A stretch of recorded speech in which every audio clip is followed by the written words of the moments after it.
दोस्तों नमस्कार। दोस्तों, दिल्ली के सियासी गलियारे में जैसे ही आप उत्तर प्रदेश की राजनीति का जिक्र करेंगे, वैसे ही दो सवाल आपसे टकराएंगे।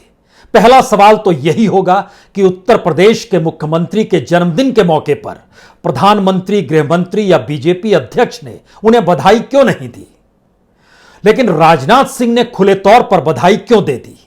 और दूसरा सवाल, सरसंघचालक मोहन भागवत जी ने आखिर प्रधानमंत्री और गृहमंत्री का भोजन का निमंत्रण क्यों नहीं स्वीकारा। जी, ये दो ऐसे सवाल हैं जिस सवालों के साए तले उत्तर प्रदेश की सियासी बिसात बिछ भी रही है और उसमें शहमात का खेल भी शुरू हो चला है। यह एक ऐसी बिसात है जिसके भीतर का असल सच यह है, क्या वाकई दिल्ली इस तरीके से शहमात की स्थिति में लेकर योगी आदित्यनाथ को खड़ा कर देगी जहां पर उनकी पॉलिटिकल डेथ निश्चित हो जाए। एक लिहाज से राजनीतिक हत्या कहिए, यह स्थिति आ सकती है क्या। और दूसरी परिस्थिति ऐसी है जिसमें योगी आदित्यनाथ अपनी छवि को बदलते हुए ना सिर्फ अपने आप में सियासी विस्तार की परिस्थितियों को पैदा कर दें, बल्कि शायद दिल्ली से बिछ रही बिसात को ही वह मात देने की स्थिति में आ जाए। आपका सवाल होगा, संघ क्या कर रहा है। दरअसल संघ की यह अग्नि परीक्षा है, एक ऐसी परीक्षा जिसके लिए आपको शायद 4 साल पहले 2017 की उन स्थितियों को परखना होगा जब तय हो गया था कि उत्तर प्रदेश के मुख्यमंत्री मनोज सिन्हा होंगे और उस वक्त केरल में बैठक चल रही थी आरएसएस की। यहां दिल्ली में तय कर लिया गया और उसके बाद मुरली मनोहर जोशी जी के जरिए संदेशा संघ को भिजवाया गया कि मुख्यमंत्री मनोज सिन्हा होंगे। तो संघ की तरफ से जवाब था, जब इन्होंने तय कर लिया है तो फिर जानकारी देने की क्या जरूरत थी। और उसके बाद 24 घंटे के भीतर परिस्थितियां पलट गई। योगी आदित्यनाथ उत्तर प्रदेश के मुख्यमंत्री बन गए। मनोज सिन्हा आज की तारीख में जम्मू कश्मीर में है, लेकिन उस दौर और अब के दौर के बीच का सफर कोई इतना सरल नहीं है जिससे कोई समझ सके कि 2022 को लेकर जो सियासी बिसात दिल्ली से बैठकर प्रधानमंत्री मोदी और गृह मंत्री अमित शाह बिछाना चाहते हैं, उसमें प्यादे का भी हक वह किसी भी हालत में योगी आदित्यनाथ को देना नहीं चाहते हैं। और योगी आदित्यनाथ प्यादा नहीं बल्कि वजीर बनकर मात देने की परिस्थितियों को सीधे पैदा करना चाहते हैं, क्योंकि वह जान चुके हैं आरएसएस के भीतर भी कहीं ना कहीं एक खलबली है। आरएसएस के भीतर भी कुछ सवाल हैं। वो सवाल एक वक्त अगर उनको लेकर थे तो फिलहाल देश के प्रधानमंत्री मोदी को लेकर भी है। विचारधारा दोनों की ठीक है, लेकिन कार्यशैली दोनों की ठीक नहीं है। संघ के भीतर की यह परिस्थितियां बहुत चीजों को साफ कर देती है। यानी संघ ना तो मोदी का साथ छोड़ सकता है और ना ही योगी को अलग थलग कर सकता है। और इस भूमिका में आकर संघ खड़ा हो गया है।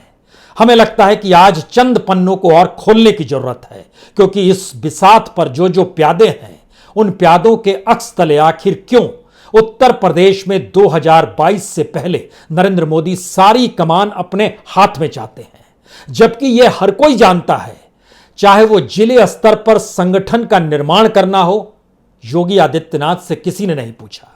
चाहे वह एमएलसी की नियुक्ति हो या कौन सा कैंडिडेट एमएलसी के पद पर खड़ा हो रहा है, कौन पहुंचेगा विधानसभा के भीतर में, योगी आदित्यनाथ की राय नहीं ली गई।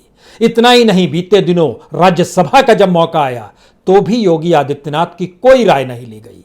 योगी आदित्यनाथ की शिकायत संघ से यह भी है कि दरअसल आपने तो देखा ही नहीं, हमारे मंत्रिमंडल के साथी भी दिल्ली के इशारे पर चलते हैं, हमारे साथ वो खड़े नहीं हो पाते हैं। लेकिन आप ये बताइए, विचारधारा से कभी हम डगमग हुए?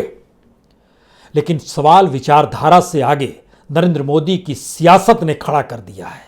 देश के भीतर में अलग अलग तरीके से चुनावी जीत जो लगातार राज्यों में होती रही, उसमें पहली बार पश्चिम बंगाल ने झटका दिया है। यह एक ऐसा झटका है जिससे ना तो आरएसएस उभर पा रहा है और ना ही दिल्ली की सियासी गलियारे में ममता बनर्जी के नाम को दफन किया जा सकता है, क्योंकि एक ऐसी हार है जिसके पन्नों को फिर से खोलना शुरू कीजिएगा तो कुछ सवाल नरेंद्र मोदी के गवर्नेंस को लेकर, अमित शाह की सियासत को लेकर और शायद जिस धारा पर योगी चल रहे हैं उसको लेकर भी कुछ सवाल हैं। तो आइए आज आपको उत्तर प्रदेश की एक ऐसी सियासी सफर पर लिए चलते हैं जिसके देखने और समझने के बाद हो सकता है बहुत सारी तस्वीर आपके सामने से साफ हो जाए। 1986 में नरेंद्र मोदी बीजेपी में आए थे। उस वक्त मुरली मनोहर जोशी का युग था। उस वक्त दो ही लोगों की पैरवी सही मायने में नरेंद्र मोदी ने बीजेपी में मुरली मनोहर जोशी के जरिए करवाई थी, और वह दो लोग जिनकी पैरवी हुई थी उसमें एक नाम इस वक्त देश के गृह मंत्री का है, दूसरा नाम उत्तर प्रदेश की राज्यपाल आनंदीबेन पटेल का है। क्योंकि उस समय के डॉक्यूमेंट्स को अगर आप देखिएगा तो उस वक्त जिस पद पर बैठाया गया, उस वक्त नरेंद्र मोदी को राष्ट्रीय मंत्री बनाया गया था। महामंत्री याद कीजिए गोविंदाचार्य हुआ करते थे। लेकिन इन सब के बीच नरेंद्र मोदी ने अपने दो लोगों को जब लेकर आए तो उसमें अमित शाह को बीजेपी में युवा मोर्चा का कोषाध्यक्ष बनाया। बिजनेस के परिवार से आते थे, कोषाध्यक्ष युवा मोर्चा का उन बन गए। आनंदीबेन पटेल महिला मोर्चा को संभाला उन्होंने, और इन दोनों के नामों को रखने वाले नरेंद्र मोदी थे। उत्तर प्रदेश की सियासत में चुनौती तो दे रहे हैं योगी, लेकिन राजभवन भी उनके साथ खड़ा नहीं होगा। ये आज राधा मोहन सिंह जब राज्यपाल से मिलने पहुंचे तो बाहर निकलकर उन्होंने यही कहा, एक औपचारिक मुलाकात।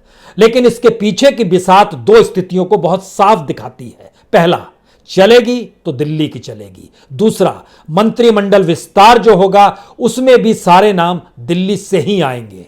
आपको उन्हें ही देखना है, यानी मुख्यमंत्री की हैसियत फिर क्या पर कटर दिए जाएंगे। यह भी एक स्थिति है। लगातार इस बात को लेकर चर्चा रही कि दरअसल जो नौकरशाह गुजरात कैडर के थे उन्होंने जल्दी रिटायरमेंट ले लिया, इसलिए क्योंकि यूपी की सियासत में वह नरेंद्र मोदी के लिए एक प्यादे का काम कर सकें, जिसके जरिए एक बाज की दृष्टि दिल्ली से लखनऊ पर रखी जा सके। यह काम बीते दिनों कईयों ने किया है। एक सुनील बंसल हैं, एक सुभाष हैं, कईयों ने किया है जो अपने अपने तरीके से योगी आदित्यनाथ को बांधे रहे। लेकिन सवाल यह आया जब योगी आदित्यनाथ से संघ ने पूछा कि दरअसल आपकी शिकायत क्या है। उन्होंने कहा, जिलाध्यक्ष हमारी मर्जी का नहीं बनता है, एमएलसी हमारी मर्जी के बगैर बन जाता है, राज्यसभा में कौन जाएगा हमारी जानकारी में कुछ भी नहीं रहता है। किस बीजेपी के किसी भी संगठन में किसी भी पद को ले लीजिए, पता चलता है कि हमारे राय की जरूरत ही नहीं है, मंत्रिमंडल हमें सहयोग नहीं करता है। और इन परिस्थितियों के बीच जब आप हमें कहते हैं कि हमने तो पूरी की पूरी वोट बैंक को ही डिगा दिया है ठाकुरवाद की शैली से, तो और ब्राह्मण तक हमसे दूर हो गया है, तो फिर आप प्रधानमंत्री मोदी से क्यों नहीं पूछते हैं कि पश्चिम बंगाल में वह किसकी पीठ पर सवार थे। यह सवाल अगर योगी आदित्यनाथ के गलियारे से निकल रही है, संघ के दरवाजे पर पहुंच रही है, और संघ उस आवाज को ना सिर्फ सुन रहा है बल्कि वह समझते हुए विश्लेषण भी कर रहा है कि बंगाल में दिलीप घोष अध्यक्ष के तौर पर थे, मुकुल राय पुराने सहयोगी थे, दोनों यादव की कैटेगरी में आते हैं, ममता बनर्जी ब्राह्मण है, और ब्राह्मणों को दूर करने की परिस्थिति में आरएसएस आती नहीं है। उत्तर प्रदेश की सियासत में अगर ठाकुर और ब्राह्मण टकराने लगे तो उसमें कार्यशैली का जैसे ही जिक्र हुआ वैसे ही सवाल यह आया, क्या आपको प्रधानमंत्री मोदी की कार्यशैली ठीक लगती है। यानी उत्तर प्रदेश की बिसात दरअसल एक पश्चिम बंगाल के चुनाव के बाद और इस देश के मौजूदा हालात के मद्देनजर कुछ इस तरीके से गूंधी जा रही है जो बिसात चौसर में तब्दील हो रही है। जिस चौसर में पासा कौन कैसे फेंकेगा और उसको परिभाषित कौन करेगा, यह भी तय होने की स्थिति आ रही है। लेकिन कुछ और स्थिति को अगर आप बिनना चाहेंगे तो दिल्ली की बिसात साफ तौर पर कहती है कि दरअसल योगी आदित्यनाथ कहीं से फिट नहीं है कि उनकी अगुवाई में या उनके कहे अनुसार अगर बीजेपी चलेगी तो फिर वह चुनाव उत्तर प्रदेश का जीत सकती है। उनकी दृष्टि बड़ी साफ तौर पर कहती है कि वो तो सिर्फ ठाकुर वाले नेता हैं, पिछड़ा विरोधी हो गए हैं, ब्राह्मण विरोधी हो गए हैं, और मुसलमान तो साथ आएगा नहीं। यानी जो योगी हिंदुत्व के बड़े नेता एक वक्त में माने गए थे, आज की तारीख में अब वो भी नहीं रहे। यहीं पर एक दूसरा सवाल उस बिसात के काउंटर में खड़ा हो रहा है, क्या वाकई इस दौर में योगी ने 3 सवाल अपने सामने रख छोड़े हैं। और उनको सलाह देने वाले लोग भी कह रहे हैं अब आप समझने की कोशिश कीजिए, क्योंकि आप आरएसएस से नहीं निकले हैं, आप तो हिंदू महासभा की देन रहे हैं। क्योंकि आपके साथ जो परिस्थितियां जुड़ी रही हैं उसमें आपकी पहचान किसी भी हालत में हिंदू युवा रक्षा वाहिनी के तौर पर थी। और गोरखपुर में जब आप मठ के भीतर रहते थे तो वहीं से पहली आवाज राम मंदिर को लेकर भी निकली थी। उस समय याद कीजिए, रक्षा पीठ के पूर्व महंत हुआ करते थे दिग्विजय नाथ। उन्होंने सवाल किया था 1949 में अयोध्या में राम मंदिर को लेकर।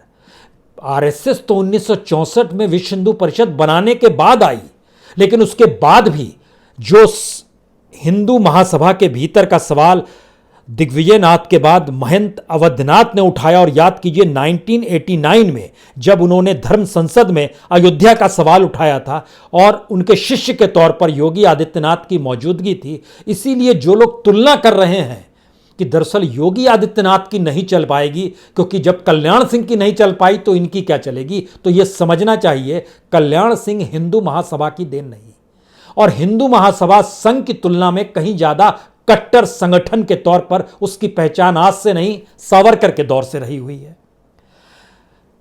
यानी आरएसएस की पहली जरूरत है कि गवर्नेंस के तौर पर दिल्ली में अगर नरेंद्र मोदी हैं तो विचारधारा के तौर पर हर हाल में योगी आदित्यनाथ साथ खड़े रहें।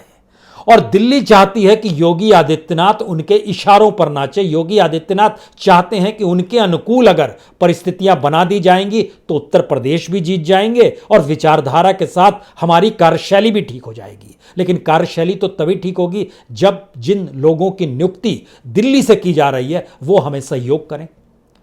इसी उलझन के बीच एक सवाल यह भी है कि गुजरात मॉडल या फिर योगी का मॉडल, मोदी मॉडल या योगी का मॉडल। जैसे ही गवर्नेंस को लेकर जिक्र शुरू होता है वैसे ही योगी और मोदी मॉडल दोनों एक सरीखा आरएसएस को भी दिखाई देता है और शायद इस देश को भी दिखाई देता होगा, जिसमें किस तरीके से उत्तर प्रदेश के भीतर एक वक्त इनकाउंटर हुए, एक वक्त किस रूप में ठाकुरवाद खुले तौर पर उभरता चला गया, किस तरीके से योगी आदित्यनाथ की पूरी कार्यशैली काम करती रही और नरेंद्र मोदी की कार्यशैली राष्ट्रीय स्तर पर काम करती रही। दोनों में आप कोई बहुत भिन्नता नहीं देखेंगे। लेकिन सवाल यह था कि गुजरात मॉडल के भीतर हिंदुत्व की प्रयोगशाला का उपयोग 2002 में खुलकर किया गया था। उत्तर प्रदेश के साथ इनकाउंटर हो या फिर लव जिहाद का मामला हो या फिर भीड़ तंत्र की परिस्थितियों का पैदा करना रहा हो या फिर जिस तरीके से कहा गया कि हम यहां पर माफिया को निपटारा कर रहे हैं, जो भी गुंडा राज था उसको खत्म कर रहे हैं, वो सारी चीजें अपनी जगह है, लेकिन वह कोई मॉडल नहीं दे पाया।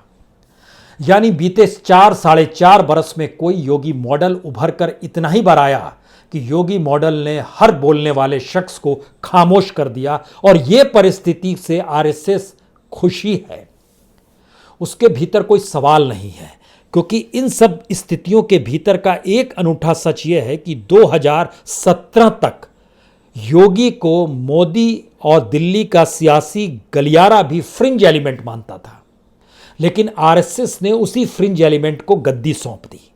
अब सवाल यह है कि क्या वाकई आरएसएस चाहती है दिल्ली में बैठकर, और मोहन भागवत यूं ही दिल्ली नहीं पहुंचे, वो जान रहे हैं कि अगर अटल बिहारी वाजपेयी और लाल कृष्ण आडवाणी की जोड़ी सॉफ्ट और हार्ड के बीच चलती रही तो फिर सॉफ्ट और हार्ड के बीच में योगी और मोदी साथ क्यों नहीं चल सकते हैं।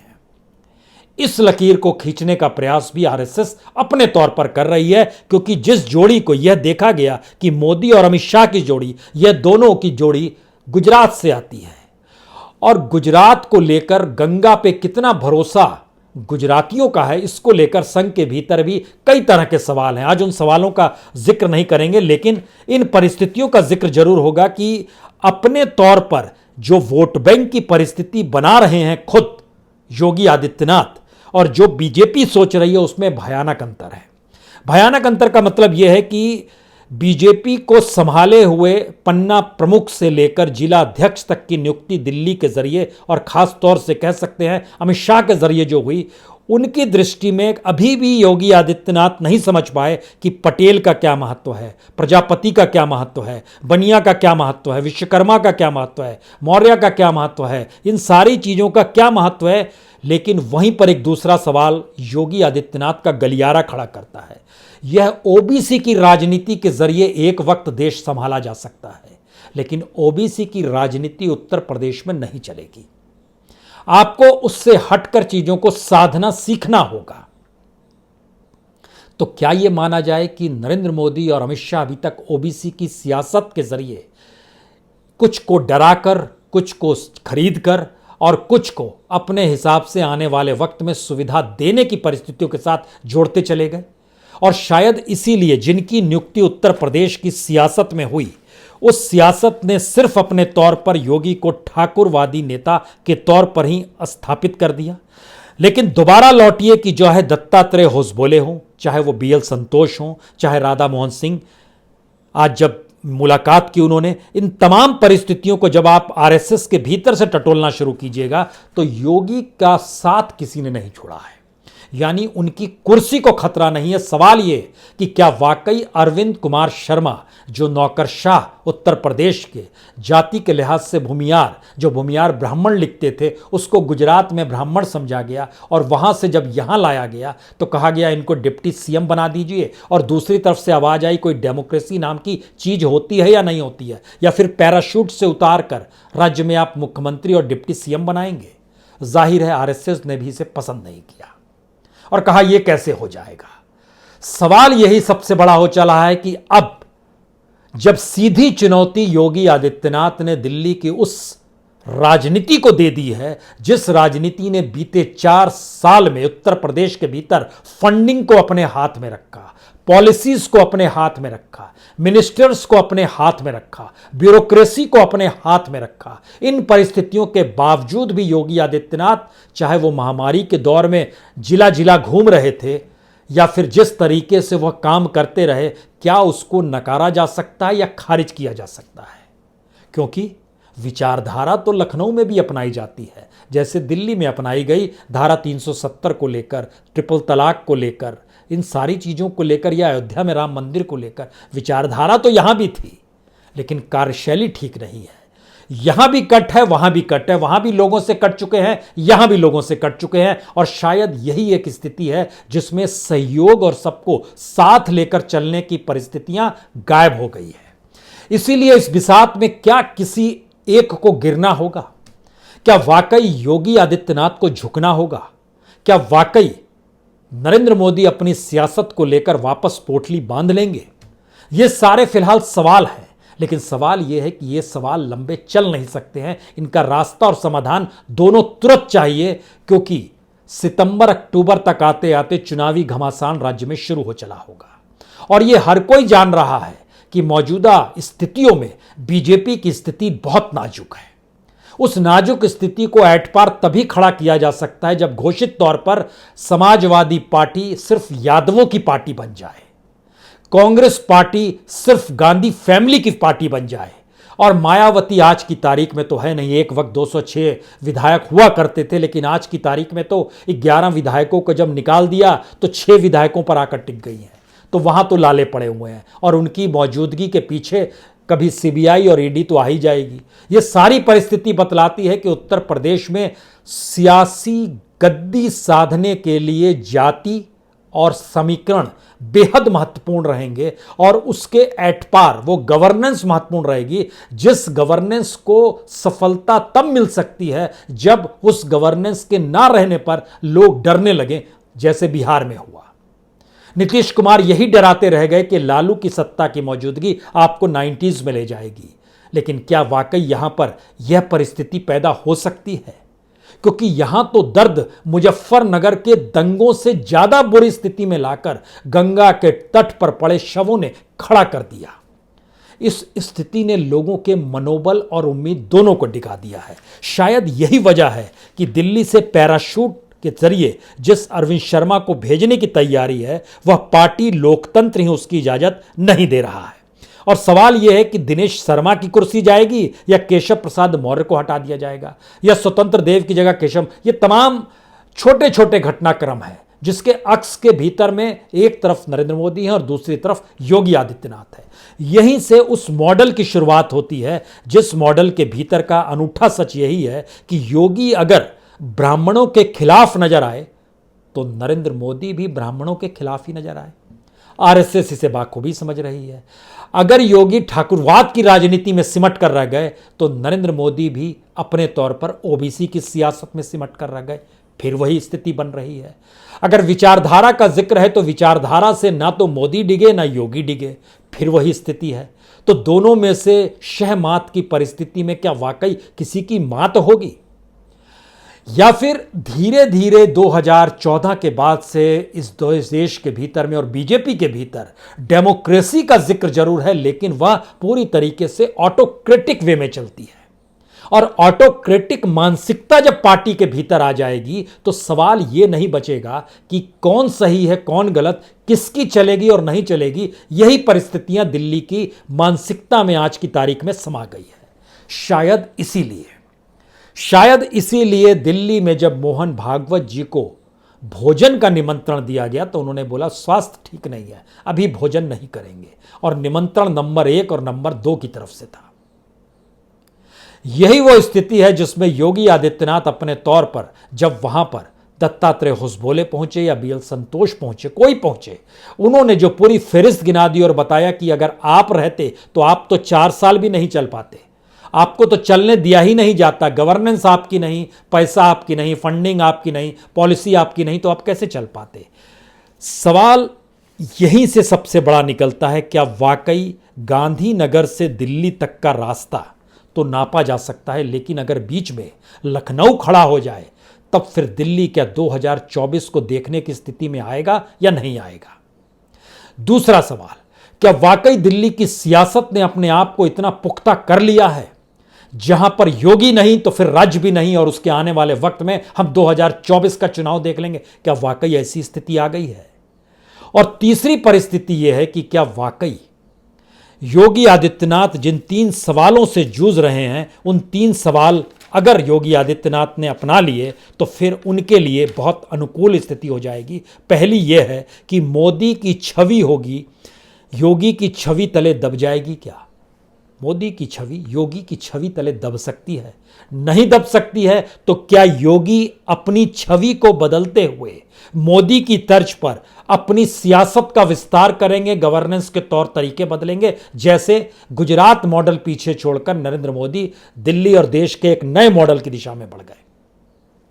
तीसरा सवाल है, क्या वाकई 2022 दिल्ली का रास्ता लखनऊ के जरिए बनेगा या वह सिर्फ और सिर्फ नरेंद्र मोदी की सियासत के जरिए बनेगा।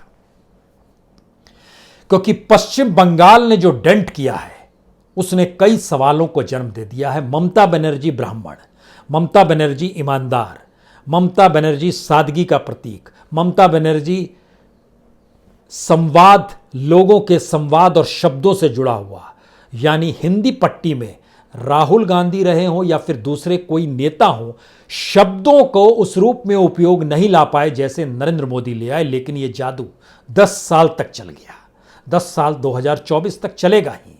सवाल यह है कि हिंदी पट्टी में तकरीबन अगर देखा जाए तो यह तकरीबन 225 से ज्यादा सीटों पर प्रभाव बनाती है। योगी आदित्यनाथ भी बिल्कुल खांटी हिंदी शब्द ही बोलते हैं उनके साथ, लेकिन शैली वो नहीं है जो नरेंद्र मोदी के साथ उत्कृष्ट और कहे हुनरमंदी के साथ जिसको तराशा जा चुका है वह स्थिति है। लेकिन आज की स्थिति में योगी इस बात को समझ गए हैं, बेरोजगारी का सवाल, अर्थव्यवस्था का सवाल, इंडस्ट्री ठप होने का सवाल, अंतर्राष्ट्रीय तौर पर प्रधानमंत्री की छवि, ये सारी चीज़ों को अगर मत दीजिएगा तो फिर आरएसएस के पास कोई ऑप्शन ही नहीं बचेगा कि किसी दूसरी छवि को डूबने ना दें। और इस देश के भीतर में आरएसएस के लिए एक छवि अगर मोदी की है तो दूसरी छवि योगी की है, कोई तीसरी छवि वो देख नहीं पा रही है। सूर्य की तरह और चांद की तरह इन दोनों परिस्थिति में योगी और मोदी फिट नहीं बैठते हैं। आनंदीबेन और अमित शाह फिट बैठ सकते हैं जो कि नरेंद्र मोदी के जरिए ही सियासी पायदान पर चढ़ते चले गए, लेकिन योगी नहीं चढ़े। योगी के दरबार में आरएसएस वालों का जाना होता था जब अयोध्या को लेकर आंदोलन चला करते थे, और हर कोई जान रहा था कि दरअसल अगर आरएसएस सॉफ्ट पड़ रही है तो हिंदू महासभा और उसकी ट्रेनिंग कहीं कट्टर और एग्रेसिव वे में उभर कर आएगी। और पहली बार सवाल उत्तर प्रदेश के चुनावी दौर से ठीक पहले यही आ चला है कि मोदी की गवर्नेंस और योगी की गवर्नेंस दोनों को अगर मिला दिया जाए, मोदी की विचारधारा और योगी की विचारधारा दोनों को अगर मिला दिया जाए, तो क्या वाकई एक सामूहिकता का बोध हो सकता है। लेकिन यकीन जानिए, दिल्ली इसके लिए तैयार नहीं है। दिल्ली संघ को भी झुकाएगा, दिल्ली मोदी के जरिए योगी को भी पटरी पर लाएगा। यह संदेश दिल्ली के सियासी गलियारे में बड़ी तेजी से घूम रहा है, चाहे भोजन का निमंत्रण स्वीकार किया गया हो या ना किया गया हो। लेकिन दूसरी तरफ लखनऊ इस एहसास को पैदा कर चुका है, अगर योगी नहीं रहेंगे तो चुनाव आप हार जाएंगे। समझने की कोशिश की जाए, सवाल यह मॉडल का नहीं है, सवाल यह दिल्ली और लखनऊ भर का नहीं है। यह पहली बार सवाल उस लार्जर देन लाइफ और उस छवि वाले शख्स को शह देने का है जिससे टकराना तो दूर, कोई उस दिशा में देखना नहीं चाहता था, लेकिन योगी टकरा गए हैं और उनका इतिहास बताता है वह भी पीछे नहीं लौटेंगे। बहुत बहुत शुक्रिया, बहुत बहुत शुक्रिया।